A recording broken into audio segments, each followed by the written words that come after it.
Hello नमस्कार, मी लक्ष्मी तुमचं सर्वांचं परत एकदा आपल्या यूट्यूब चॅनलवरती मी खूप मनापासून स्वागत करते। आजच्या व्लॉगमध्ये मी माझं सकाळचं रुटीन आणि त्यासोबत आलू पराठ्याची रेसिपीसुद्धा शेअर करणार आहे। सकाळी उठायला थोडासा उशीरच झाला, 6:15 वाजले होते। सगळ्यात अगोदर वॉशरूमला वगैरे जाऊन आले, दार आणि खिडक्या उघडल्यात। खूप छान वातावरण झालेलं होतं। सगळ्यात अगोदर बाहेर गेले तेव्हा बघितलं आभाळ आलेलं होतं। त्यानंतर वॉशरूमला गेल्यानंतर फ्रेश होऊन आले आणि सगळ्यात अगोदर बटाटे सोलून घेतले, कारण की ह्या दिवसामध्ये ना बटाट्याला भरपूर अशी माती असते, त्याच्यामुळे अगोदर मी सालच काढून घेते। डायरेक्ट बॉईल केल्यापेक्षा सगळ्या बटाट्याची साल काढून घेतली।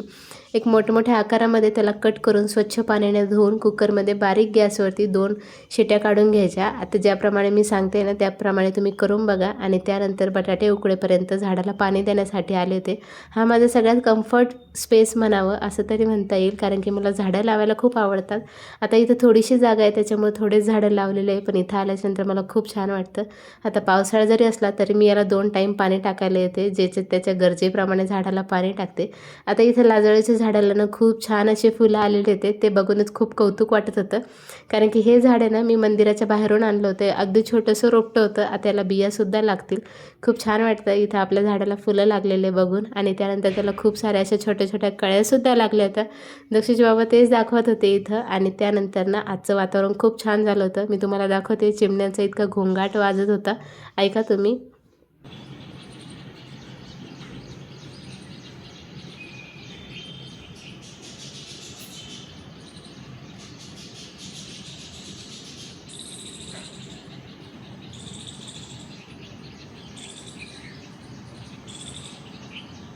असं झाडांकडे जाऊन आलं ना मला खूप छान आणि फ्रेश वाटतं। त्यानंतर मी अंघोळ पण करून घेतली पटकन, कारण की स्वयंपाक करायचा होता।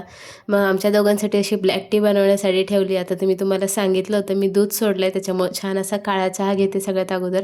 आणि त्यानंतर ना इकडे बटाटेसुद्धा बॉईल झालेले होते। बटाटे छान एका परातीमध्ये काढून घेतले, जेणेकरून ते पटकन थंडे होतील। आता गरम बटाटे कधीच घ्यायचे नाही, ते थंड झालं ना मग त्यानंतर त्याला बारीक किसून घ्यायचं होतं आपल्याला इथे। तेच किसून घ्यायचं कार्यक्रम करण्यासाठी याला छान असं परातीमध्ये काढून घेतलं, जेणेकरून ते थंड होतील। तोपर्यंत पीठसुद्धा मी भिजवून ठेवलं होतं, ते सुद्धा मळवून ठेवलं। आणि इकडं बटाटे थंडे होत होते, तोपर्यंत म्हणलं चला मसाला प्रिपेअर करून घेऊ। मेथी, जिरं, हिरव्या मिरच्या, कढीपत्ता, कोथिंबीर मिक्सरमधून बारीक काढलं। एका कढईमध्ये 1 पळी तेल टाकलं, जिरं मोहरी छान तडतडू दिलं, बारीक केलेला मसाला टाकला। आणि त्यानंतर एक बारीक चिरलेला कांदासुद्धा याच्यामध्ये टाकायचा। आणि कांदा लवकर शिजावं म्हणून त्याच्यात हळद आणि मीठ टाकायचं। हळद आणि मिठाने तो लवकर शिजतो आणि मऊ होतो, जेणेकरून बटाटा पराठा फुटत नाही। तोपर्यंत इकडे दक्षसुद्धा उठला होता। काल रात्री झोपायला जरासा उशीर झाला, 12 वाजले होते, त्याच्यामुळे आज कंटाळा केला, पण उठला। स्वतःचा ब्रश स्वतः करतो, त्याला इकडं ब्रश दिला, तो आवरेपर्यंत माझा मसालासुद्धा इकडं रेडी झाला होता। बारीक किसलेला बटाटा याच्यामध्ये ट्रान्सफर केला। आता मसाला जेव्हा आपण तेलात टाकतो ना, इथं लक्षात येतं सगळीकडे लावून लागल्या जातो बटाट्याला, ते लगेच दिसून येतं। छान बटाटा मिक्स करून घेतलं त्याच्यामध्ये। आणि याला जास्त काही शिजवायचं नाही, कारण की बटाटेसुद्धा बॉईल केलेले आहे आणि आपला मसालासुद्धा फ्राय झालेला आहे, त्याच्यामुळे एक वाफ काढून घ्यायची। सगळीकडं बटाट्याला मसाला लागला गेला पाहिजे, छान एक वाफ काढायची आणि तो फ्लेम बंद करून टाकायची आणि एका परातीमध्ये सगळीकडं पसरवून थंड होऊ द्यायचा। आता थंड झालेलं जे मिक्सचर आहे ना ते आपण चपात्यामध्ये टाकणार, कारण की जेव्हा आपण गरम गरम भरतो ना तो पराठा फुटतो। जसं आपण पुरणाच्या पोळ्या करतो ना एक्झॅक्टली तसंच करायचं आहे। सगळ्यात अगोदर तुम्ही एक वाटी करून घ्यायची आणि खूप सारं असं बटाट्याचं सारण घ्यायचं, त्याच्यामध्ये टाकायचं, तोंड पॅक करायचं व्हिडिओमध्ये दाखवल्याप्रमाणे। आणि एकदम अगदी हलक्या हाताने असे पराठे लाटून घ्यायचे, थोडेसे जाड जाड ठेवायचे, जेणेकरून टेस्ट खूप छान येतो। आणि दोन्ही बाजूनं खमंग खरपूस होईपर्यंत भाजून घ्यायचं। इथे मी तेल लावलं, कारण की तूप नव्हतं माझ्याकडे। आता दूध नसल्यामुळं मी तूप पण बनवत नाही आहे, त्याच्यामुळंच छान इकडं हे बटाटे दोन्ही बाजूनं खूप क्रंची भाजून घेतले होते। आता इकडे दक्षच्या बाबांनी छान अशा आजच्या क्लिप्स घेतल्या होत्या आणि इथे मला म्हणत होते की मास्टर शेफ एकदा इकडे बघा, त्याच्यामुळेच मी इथं हसत होते। छान इकडे दक्ष तोपर्यंत ब्रश आणि वॉशरूम करून येईपर्यंत माझे पराठे तयार होत होते। आणि सकाळी सकाळी असं काही बनवायचं म्हणलं ना तो पण हॅपी असतो आणि आम्ही सगळेच, कारण की दक्षूला अशा नवीन नवीन गोष्टी ट्राय करायला खूप आवडतं बरं का, आणि तो आवडीने खातो। तोपर्यंत त्याची आंघोळसुद्धा झालेली होती। सकाळच्या वेळेला दक्षचे बाबा असते त्या सगळ्या गोष्टी आवरून घेतात, आंघोळ, टॉयलेट, वॉशरूम, ब्रश, तोपर्यंत तो रेडी झाला। आणि सकाळी दूध चहा वगैरे काही देत नाही, डायरेक्ट जेवायलाच देते। एक पराठा खाऊन तो शाळेकडे निघाला होता। आता 8 वाजले होते, त्याला आम्ही दोघंही रोज शाळेत सोडायला जातो आणि तिकडून आल्यानंतर एक वॉक घेऊन आले। 8:30 वाजले होते, मला भूक लागली होती, त्याच्यामुळे मी एक पराठा सकाळीच खाऊन घेतला। आणि मग तो शाळेत गेल्यानंतर माझे बाकीचे कामाला सुरुवात झाली. आता रोज सकाळची माझी अशीच धावपळ असते. मागच्या काही ब्लॉगमध्ये मी तुम्हाला मॉर्निंगचं रुटीन शेअर केलं होतं, पण त्या दिवशी दक्षूची सुट्टी होती त्याच्यामुळे त्या दिवशीचं रुटीन शेअर केलं होतं. आज दक्षूची शाळा असताना माझी कशी धावपळ होते हे रुटीन आज मी तुम्हाला शेअर केलं. तो शाळेत जाईपर्यंत बाकीच्या कोणत्याच गोष्टीला मला हात लावायला वेळ मिळत नाही, कारण की त्याचा टिफिन करणं गरजेचं असतो आणि 2-2 वेळा तरी काय स्वयंपाक करावा, म्हणून मी सगळा स्वयंपाक एक सोबतच करून घेते. एक दिवस अगोदरच रात्री ठरवते की मला उद्या स्वयंपाकाला किंवा डब्याला काय द्यायचं आहे. आता आजपासून त्याचं टाईम टेबलनुसार त्याचा सिलेबससुद्धा चालू झालेला आहे शाळेमध्ये शिकवण्याचा. त्याच्यामुळे रात्री सगळ्या बुक्सवरती नावं आणि नोटबुक्सवरती नावं टाकून घ्यायची होते. त्याच्यामुळे रात्रीचा पसारा हा बेडवरतीच पडला आणि म्हणूनच झोपायला उशीर झाला होता. आता 2 दिवसापासून माझी तब्येत बरी नसल्यामुळे थोडीशी कणकणच होती आणि त्याच्यामुळे घरामध्ये थोडा शिल्लकच पसारा झाला होता. जिकडं तिकडं पसारा पडून गेला होता. त्याच्यामुळे तो आज आवरायला घेतला सकाळी सकाळी. छान त्याचे बुक्स डिक्लेटर करून ठेवले आणि आजपासून सिलेबस म्हणल्यावर संध्याकाळी पण थोडंसं अभ्यासाकडे लक्ष द्यावं लागेल. आता हॉलमध्ये आल्याच्यानंतर सगळ्यात अगोदर लक्ष जातं बेडवरती. त्याच्यामुळे बेडवरती थोडा जरी पसारा असला ना तो लगेच लक्षात येतो आणि आपली चिडचिड होते. त्याच्यामुळे सगळ्यात अगोदर मी बेड आवरायला घेतला आणि खूप जास्त भूक लागली होती, कारण की काल रात्री गोळ्या घेतल्या. त्याच्यामुळं मी सकाळी नाश्ता करून घेतला आणि म्हणलं मग बाकीचे काम करून घेऊया. तिकडे बेड स्वच्छ करून घेतला, झटकून घेतला. आता ही बेडशीट मला आज धुवायची होती, पण बाहेरचं वातावरण बघितलं तर खूप असं पाऊस आणि आभाळ आलेलं होतं. मेला धुतल्याच्या नंतर वाळणार पण नाही. आता उद्याचं वातावरण बघून मग ही बेडशीट धुवायला टाकता येईल. आता ह्या दिवसामध्ये सगळ्यात मेन प्रश्न हाच असतो कपडे वाळू घालण्याचा. त्याच्यामुळे थोडंसं विचार करूनच कपडे टाकावं लागतात आणि तसंही 2 दिवसाचे कपडे माझे पडलेले धुवायचे. म्हणलं अगोदर ते आवरून घेऊया, मग बाकीचं बघता येईल. इकडे मी बेड वगैरे सगळं आवरून घेतलं, चटकून घेतलं. तसं दक्षिणे काल संध्याकाळी सगळंच आवरलेलं होतं, तरीसुद्धा हे बाकी होतं. मग ते पटकन आवरून घेतलं आणि हे काय होतं, रोजचं सकाळचं रुटीन हे जे ठरलेलं आहे ना, ह्या पद्धतीनं केलं की जरा बरं वाटतं. इकडे बेडसुद्धा माझा आवरून झाला होता एकदम ओकेमध्ये आणि याच्या बुक्सला आता मी ह्या ड्रमवरती जागा केली, कारण की रोज नवनवीन अभ्यास देता आहे ना, त्याच्यामुळे तो प्रत्येक वेळेस सगळे बुक्स काढतो आणि कुठंतरी पडून जाईल. याच्यामुळे त्याच्याजवळच ठेवलं, जेणेकरून तो बेडवर बसल्या बसल्या अभ्यास पण करता येईल आणि ते बुक्ससुद्धा हाताशी राहतील. त्यानंतर आजपासून सगळं अंथरूण या कपाटामध्ये ठेवते, कारण की ते व्यवस्थित ठेवलं जातं आणि दिसत पण नाही, अडगळीमध्ये असतं ना त्याच्यामुळं. नंतर सगळं घर आवरायचं ठरलं होतं, त्यानं कामं आवरायला घेतली. सगळ्यात अगोदर कपडे वगैरे घड्या करून घेतल्या. आता 2-3 दिवसापासून कपडे इकडं तिकडंच पडताय, कारण की पावसामुळे बाहेर वाळू घालता येत नाही आणि घरात जागा असते जिथं वाळू घातल्या जातात. इथे कपड्यांच्या घड्या वगैरे करून घेतल्या. सगळं डस्टिंग करायची होती आज, ते सुद्धा मी तुम्हाला पुढं दाखवणारच आहे. पण मी तुम्हाला असे रुटीन ब्लॉग शेअर करते, हे तुम्हाला आवडतात का नाही ते सुद्धा कॉमेंट सेक्शनमध्ये सांगायला विसरू नका. आणि समोरचं मशीनवरचं सगळा पसारा आवरून झाल्याच्यानंतर किचनमध्ये आले होते. किचनमध्ये असा भरपूर पसारा झालेला होता. आता इकडं आल्याच्यानंतर सगळ्यात अगोदरचं माझं काम म्हणल्यावर सगळे भांडे जमा करायचं आणि ते धुवायला टाकायचं. सकाळी आणि संध्याकाळी स्वयंपाक झाल्यावर दोन्ही टाईम मी शेगड्या धुवायला घेते, जेणेकरून त्या जास्त घाण होत नाही.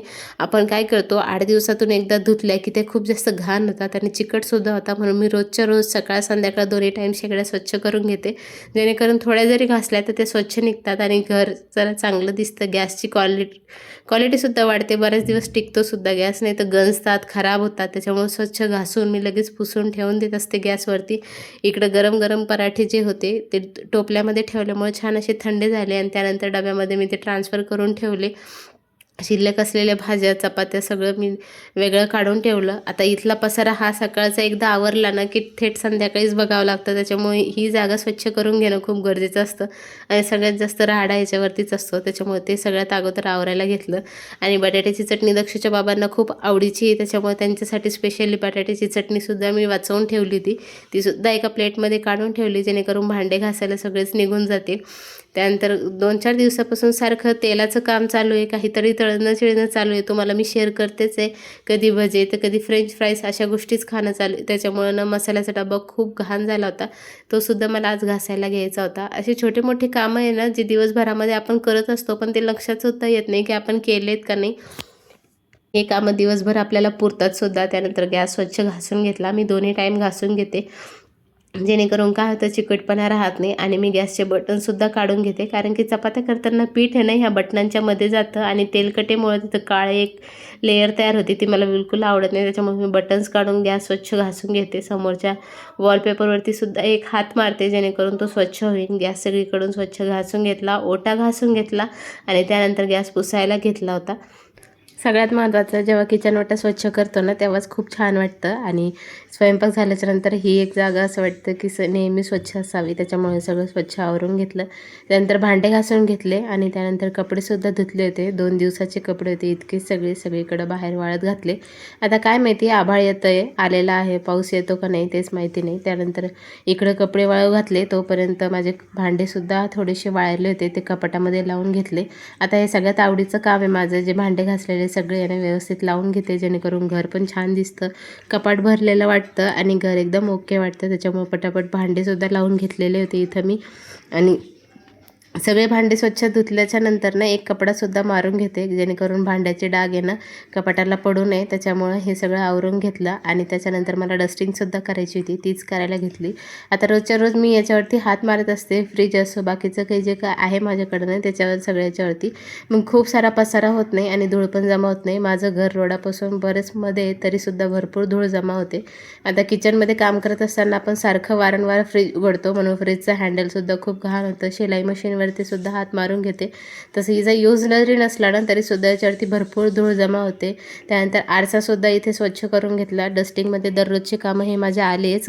मी झाडू मारण्याच्या अगोदर हे सगळे डस्टिंग करून घेते, जेणेकरून थोडीफार जी धूळ असली ना ती खाली पडते आणि झाडू मारल्याच्यानंतर सगळी सरसगटच झाडू मारल्यावर घराच्या बाहेर निघून जाते. त्यानंतर कबडसुद्धा आवरून घेतलं. इथे मी यांना सांगत होते की आता कपाट खराब झालं आहे, आपल्याला घेण्याची गरज आहे.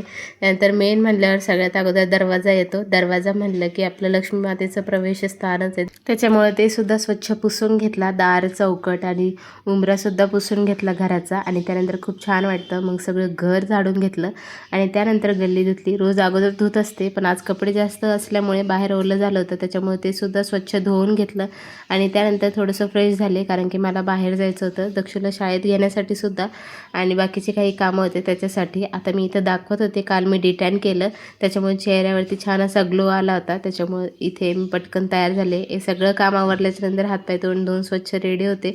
आता इथं माझी टिकलीसुद्धा पडली होती, भरपूर घाम आलेला होता काम करून, त्याच्यामुळे टिकली वगैरे लावून थोडंसं प्रेप झाले आणि त्यानंतर आहे ना दक्षूला आणायसाठी जायचं होतं. आणि कालच्या व्हिडिओमध्ये मी तुम्हाला जी काही साडी शेअर केली होती ना त्या साडीवरचं मला ब्लाऊजसुद्धा शिवायचं होतं, त्याच्यामुळे त्याच्यावरचं अस्तर आणि फॉलसुद्धा आणायचा होता. तसं त्या साडीवरती जे मी ब्लाऊज शिवणार आहे ना त्याच्याकडे तुमच्यासाठी काही नवनवीन आयडियाज असेल तर मला कॉमेंट सेक्शनमध्ये सांगा, जेणेकरून मी ते तुमच्या आयडियाजनुसार ब्लाऊज शिवेन, जेणेकरून त्याच्यावर कसं सूट होईल हे सुद्धा लक्षात येईल मला. आणि त्याचं विअरिंग लुक तर मी तुम्हाला पुढं दाखवणारच आहे. आणि त्यानंतर इथं माझं सगळं रेडी झालं होतं.